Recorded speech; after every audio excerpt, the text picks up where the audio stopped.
Welcome to Digital Marketing for Contractors, a podcast for home improvement contractors to help you crush your lead goals and take your business to the next level. Join us each episode as we give you powerful insights and practical tips on the best digital marketing strategies to help you grow your home improvement business. Let's get started. Welcome back to the Digital Marketing for Contractors podcast. This is a podcast all about helping home improvement contractors to crush your lead goals and take your business to the next level. Digital Marketing for Contractors is hosted by Fat Cat Strategies. We are a marketing agency based out of Raleigh, North Carolina. My name's Don, and I'm one of the account managers here at Fat Cat. Hey, I'm Janet, and I'm the founder and managing partner. And we are really glad to be with you guys today. We're excited to be able to talk about a topic that, Janet, frankly, I've been seeing show up in my inbox quite a bit lately. Same. And that is just I've been getting these emails that make it sound like the world is falling apart because Google is switching over to this thing called Google Analytics 4. And oh my God, be afraid. Right, be very afraid. Everything looks like, if you're not on top of this, your whole business is just going to collapse, and you better get it done today. And here we are to help you, give us a call. So we just kind of wanted to jump into the fray a little bit here and talk about Google Analytics 4 and, what it is, why is Google changing it? And is it really as big a deal as every marketer is trying to make it that we, the sky is falling and you better do something about it right now. So that's kind of our what we want to talk about today. And so I would just say let's not bury the lead. Is it as big of a deal as everyone under the sun is making it out to be? I'm going to say no. Okay. And I'm not surprised by that, but why would you say that? So, I often like to play the role of old fuddy-duddy in the room, and I'm happy to play it. So let's first talk about what is Google Analytics. And so for our listeners, I'm assuming that you are doing things that are tangible and visible at the end of the day. You built something, you installed a roof, you installed a bath. It's a thing you can lay your eyes on. Google Analytics is a little bit more ephemeral than that. What is it? It's a little piece of code. And what is code? It's, what makes computers work. Mm-hmm. It's a little snippet of code that you copy and paste into every page of your website. And what it does is it tracks stuff.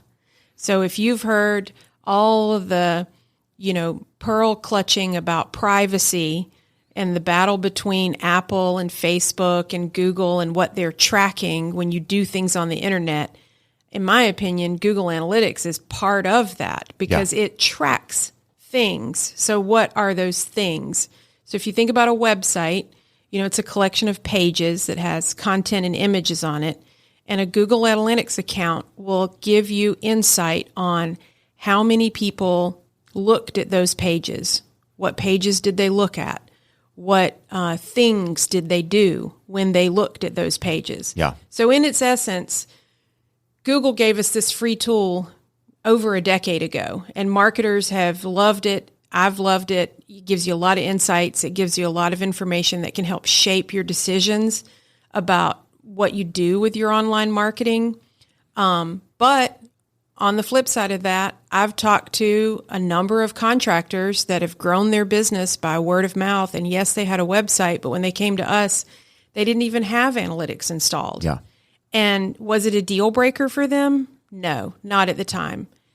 Is it something that's really nice to have and an important part of your digital strategy? I say yes, it is. But, if you're getting emails from agencies or from vendors telling you that, your website's going to go offline, or they're using any kind of scare tactic telling you, that you have to take action by a certain date or something terrible is going to happen. We're here to tell you nothing terrible is going to happen. Yeah. Yeah. I think that's right too. And even, as we look at the differences between the old version of analytics, which was called Universal Analytics, and now this new one called Google Analytics 4, there are some important differences, but I don't know that the differences are that huge that they're going to make a massive difference to the way that a contractor thinks about running their business. I think the issue is just really that Google turned off the old one. So it's no longer functioning. So if you're a contractor and you had analytics installed on your website and you haven't done anything about it, you don't have those analytics anymore. Like it's gone. So Don, why don't you tell people, like, give them a bullet point list of some of the things that they may have, our listeners may have heard either a vendor or someone on their staff talk to them about from data that came from analytics. Like, break it down. If I'm a roofer, and I've got somebody in my office that quote unquote manages my website and does my marketing. What kinds of things might I have heard from that person that came from the old Google Analytics, and what might be different in the new one? Yeah. Okay. Great questions. So at just a basic level, some of the things that we talk about with our clients that come from analytics are things like, how many people came to your website last month? Just a really, really basic level. Big picture number. Yeah. Number of visitors that you had to your site. And even breaking it down from there, Google can start to tell how many visits did you have to your site versus how many visitors. So like, you might have one person that came to your site 18 times. Well, that's 18 visits, but only one visitor. And so they can start to tell the difference. Interesting and useful information. Yeah. So you can start to see the difference. You can also look at what pages on your site are people going to most often. So are people visiting your home page? Are they visiting your contact page? Are they looking at your team page or like jobs, applying to your careers page? Or are they looking at your actual services, your photo gallery, maybe your project photo gallery. So knowing any of that information can help us try to figure out like what pages on your site do we need to prioritize? What are people checking out, and how can we, help them maybe check those things out even more? Or are there some pages that we really do want them to check out that are kind of lagging behind? And how do we, help up the content or the accessibility or the interest in those pages so that, they can be improved? So some things like that are the really basics. But then you can get into other things as well that starts talking about events or goals, which just basically means you kind of reference it like, what are people actually doing on your site? Yeah. So what is an event in the framework of Google Analytics? So it can be anything from just a simple click, like, hey, I clicked on this link on your page, to like, I filled out this form and pressed the submit button, or, anything that involves an actual action on your site. Those are the things that Google talks about as events. And so for contractors, the things that are really important there usually are things that have to do with leads. So filling out a form, click to call buttons, click to text, any of those kinds of things. Those are the things that we, especially as an agency, pay attention to and are trying to figure out not only like how many of those things did you get, but where did those things happen on your site? Were there certain pages where a lot of people filled out a form? Like, did they fill out the form a lot on your roofing page, but maybe didn't fill it out so much on your Windows page? And why would that be different? Those are the kinds of things that we start to look at and see, hey, what's going on there? What's happening? Don, I'm going to ask a question, and I'm going to just be transparent and honest. I founded this company and I do a lot of things at a leadership level. But when it comes to like the day-to-day, some of the really, detail work that we do here, I've got a fantastic staff and I lean on the staff for them to do this stuff. Yeah. So I'm going to be honest, there's a little bit going on in this conversation that it's been a hot minute since I've been hands-on with it. So we're going to role reverse a little. Most of the time, the way we do these podcasts, Don kind of interviews me, and so I'm going to interview Don a little bit here. So bring it on. We'll see how I do. Okay, so you're talking about events. Would it be fair to assume or understand that with Google Analytics, maybe with the events in the new GA4, could I do something like have maybe like get an estimate page, like a roofing page with a form, get a free estimate, get a free inspection. And maybe that form was at the bottom of the page. I had to scroll a little bit to get to it. Yeah.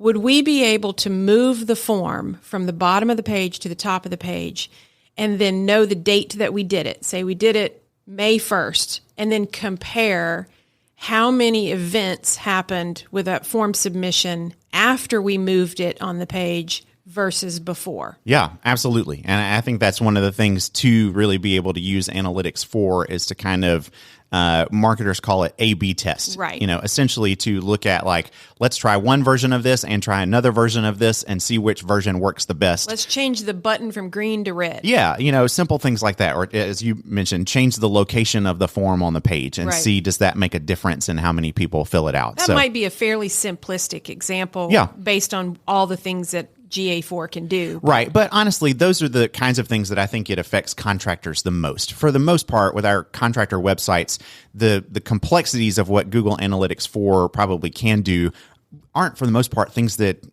we have to dive in too much, and certainly not that contractors need to really know about.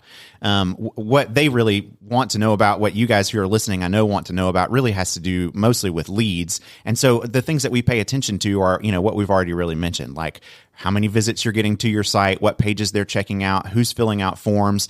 And I think another one that I really love to kind of drill into a little bit is looking at the sources of your web traffic. So let me explain a little bit of what that means. Yeah, what do you mean by source? Yeah. So when we're talking about web traffic, we're talking about now how many people came to your site, okay? And when we say source, what we mean is where did they come from to get to your site? So how did they find out about your site? Did they just go to their web browser and type in your address straight away? abcroofing.com, and then boom, they're on your site. Google Analytics refers to that as direct traffic, meaning that they came directly to your site, basically from no other source. They just came there. Now, they might have searched for roofers near me, and then they found your link to your site in that Google results page, and they clicked on you. So that source would be organic. That source would be what Google Analytics calls organic, or what we sometimes call SEO. Same kind of idea. They're doing it through a search. Now, maybe they searched for roofers near me, and at the top of that page was an ad for your site that you're paying for that ad, and they click on the ad. Now Google is going to refer to that as PPC, or some other kind of label that's going to indicate it was paid traffic. They're coming to your site because of an ad. That could happen as well on a place like Facebook. If you're paying for ads on Facebook, Google Analytics will be able to tell that the paid traffic came to your site from that kind of location. So those are those classic pie charts that we like to show people. Yeah. So a simple pie chart that I think I could paint a picture in someone's mind. Picture a pie chart divided into thirds that's 3 different colors. Mm-hmm. What we would do is we would talk to a client and say, hey, we looked at your Google Analytics, and it looks like 33% of the visitors to your site already knew your name and typed it into their browser. Yeah. So we would assume that that's probably word of mouth. A neighbor told them. Yeah. Or they saw you on a truck or something like that. They saw your truck. They saw your sign. So if that pie chart that you're imagining in your mind is divided into thirds, 33% came from Google Analytics would call that direct, 33% came from organic, and 33% came from PPC or paid, then we would be able to have a discussion with a client about, hey, it looks like a third of the visitors to your site come to you because of probably some offline marketing, because that's that direct source. That's a yard sign, it's a truck, it's a word of mouth, it's a radio ad. A third of them are coming from searching on a relevant term that they click on and then get to your site, and a third of them are coming from your paid ads. Yeah. So when I would say if that was the case, like if that's the pie chart that I'm looking at, I would say to a contractor, hey, this looks really healthy. Yeah, I would too. I would say that looks really healthy. Yeah. So I just kind of diving into that, a good story of a contractor that I have worked with.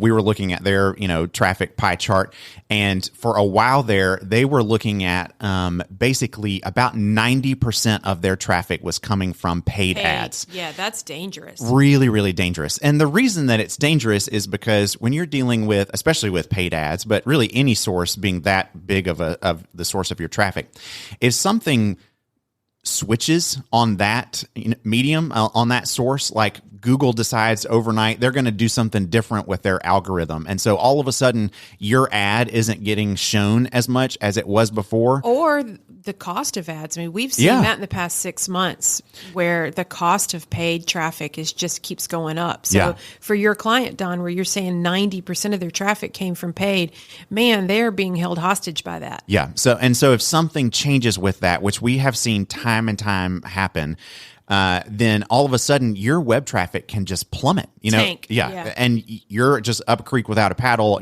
With nothing to really be able to do about it. So we started to say, as soon as I started noticing that, I started communicating to them. We've really got to do some things to help diversify this picture here, so that you're getting traffic from other sources, and then that way, it's the same thing that finance people talk about with diversify investments. Your portfolio. Yeah, so that if something goes bad, your whole portfolio doesn't go bad, and it's the same thing with your web traffic. You want it coming from lots of places, so that if for some reason part of it dries up, you're not sunk as a business. And that's why analytics can be really helpful for being able to get that picture and just knowing, is all my traffic coming from one place, and what do I need to do about that? So Don, knowing that Google has pushed out a new version, we're shorthand calling it GA4, that's Google Analytics 4. Yeah. Is the traffic tracking that much different? What's different about GA4 that wasn't true about the old version? Yeah, it's a little different, and so I don't want to get too technical with it on this episode, but it's a little different. And I'll say that as far as it relates to contractors, I think it's actually just better. Like Google Analytics 4 is doing a better job of being able to identify where the traffic is coming from, what the sources actually are, and helping to categorize those things more accurately, which is good. That's really good for contractors who are trying to, get a better picture of their Maybe data. Dial in their digital marketing a little bit. Yeah, absolutely. So I think that's really good. The other thing, and this is probably the big new thing that Google Analytics 4 does that the older version of Analytics didn't do, is that they're trying to just be more aware of the way that people are using websites today. And so what do you mean by that? Yeah. So for example, what that can look like, and I think everybody can maybe relate to this experience, is that you might start out looking at a website on your phone and then, come back to your desk after lunch. Or your iPad. Yeah. And pick it back up by looking at it on your computer. Now, the old version of analytics would separate those things out as both different visitors and different visits, and, not be able to connect the dots between the two. And so this new version of Google Analytics 4 is able to kind of see, based on knowing who you are, what the behind the scenes stuff of your devices looks like, they can kind of connect some of those dots and say, oh, this is the same person, they're just using different devices. And so this is really one visitor and one visit, and we can better track what are they actually doing using this site instead of separating all those things out. So where it can help is that we start to look at differentiating for contractors, what percentage of your traffic is on a mobile device, and what of it is on a desktop device. And more, I think the lines between those things are getting blurred. Right. And what that means is that your mobile version of your site and your desktop version of your site both need to be stellar. Right? They both really have to be up to par and functioning exactly the way that you want it to, because people are going to go back and forth between the two, and where they start in one place, they want to easily be able to pick up in the other place. Yeah.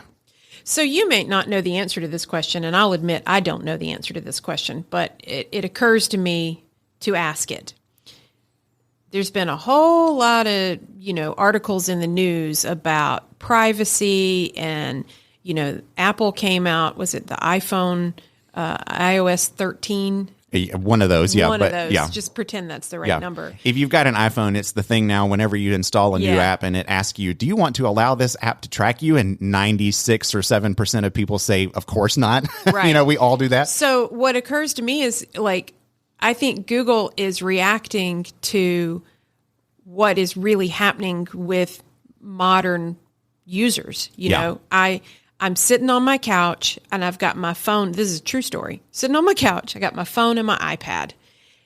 I am logged in on both my phone and my iPad with two different Google accounts, one for work and one for personal. Yeah. So if I bounce back and forth between my phone and my iPad, and I'm using a Chrome browser, Google, I think, probably has a pretty easy time of tracking me and knowing that my search for a flight on Expedia that started on my phone and then moved to my iPad, that I'm the same person on the same website doing a similar search. Yeah, that's right. But if I've got an iPhone and I've turned on all of the privacy settings and I'm not using a Chrome browser and I'm using a Safari browser, and then I pop onto, I don't know, I'm going to get crazy. onto a Linux computer and I'm using some browser that I don't even know the name of, I'm guessing that that's where Google Analytics probably struggles. Yeah. And I'll be honest, that's some of that is beyond even what I know. I know that of the analytics kind of tracking stuff, Google does the best at being able to, I won't say work around that, but they because they're essentially, you're installing it on your website, and so they're tracking on your behalf. That means that like they're not tracking it for themselves. They're trying to help you track it. And so because of that, it gives you more freedom to be able to actually just pay attention to what's going on your site that you own. And so that I just know that somebody's going to ask me because I do all absolutely. the sales for Fat Cat and I get asked all kinds of questions by all kinds of contractors. Right. It's different on a site like, say, Facebook, which is you're using someone else's site. And then what, how are people using that site and being tracked on that you would have access to? That's where things get a little more dicey and complicated. So Facebook and other apps like that have had a hard time with the Apple updates in ways that I think Google has had less of a difficulty. We've even seen that when we look at people's analytics, when we look at our clients' analytics, and I'm picturing the screen that shows you users and sources of traffic. There's almost always the number one source for the past several years has been parentheses not set. Yeah. And that's because Google Analytics can't actually track those folks because they're probably on an iPhone or they've got some sort of privacy setting. I'm going to assume that that's going to be true in Google Analytics 4 as well. Yeah, and I think this is something we're going to see play out legally and congressionally, for a while to come. But what is it? It's 4 letters. It's in the UK. GDPR. GDPR, yeah. GDPR. We don't have that here. We actually have a few clients that are outside of the home improvement space, a couple of software clients that do business internationally, and GDP4 was a really big deal that we had to address in terms of cookies and tracking. And so we might have gotten a little bit too in the weeds on this episode. I guess if we wanted to bring it back around. Yeah. My point that I wanted to make, Don, you might have wanted to make a different point, is if you're a contractor and you've been getting text messages, emails, and phone calls from marketing vendors telling you to panic because a thing has happened. Right. And if you don't hire them to fix it, the shit's going to hit the fan. Yeah. I'm here to tell you, don't panic. Don't panic. Don't panic. Yeah. You should look to see if your website has analytics installed. If you've got the old version installed, it's going to stop working. When is it going to stop working? I think by the time this episode has aired, it has just stopped working. July of 2023. Okay, so sometime in the calendar year 2023, if you have a website for your contracting business and you had an old version of Google Analytics on it, the day you decide to log in and get some information about visitors, it's not going to work anymore. Yeah.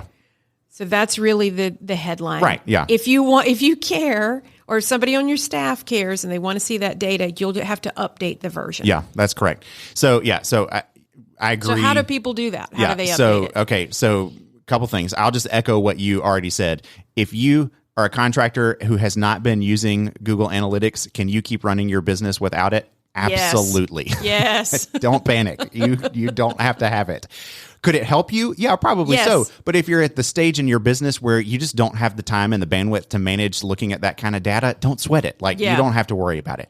But the other big takeaway is if you are a contractor who has been using analytics and you haven't updated to Google Analytics 4, you do have to do that now. The old one won't keep working. And so we've actually created a way for you to know how to be able to do that. We've got a free resource that you can download that helps you understand about updating to Google Analytics 4. You can go to fatcatstrategies.com/GA4 and download our information there. It's free. It will walk you through how to do it. So you don't have to hire a marketing agency just to be able to set up Google Analytics 4. If you want some help with that, we're happy to help you. Yes. But we also want you guys to know that this isn't as big of a deal as everyone is making it out to be. And we'd love to provide you with some free information to be able to just knock this one out yourself. So check that out at fatcatstrategies.com/GA4. All right. I think we have covered it pretty well today, Janet. So we chased some rabbits down some holes, but that's kind of my nature. All good. That's what's fun about podcasting. So we'll wrap it up here today. We've enjoyed talking to you here on the Digital Marketing for Contractors podcast, and we look forward to connecting with you next time. We'll see you then. Digital Marketing for Contractors is created by Fat Cat Strategies. For more information, visit fatcatstrategies.com.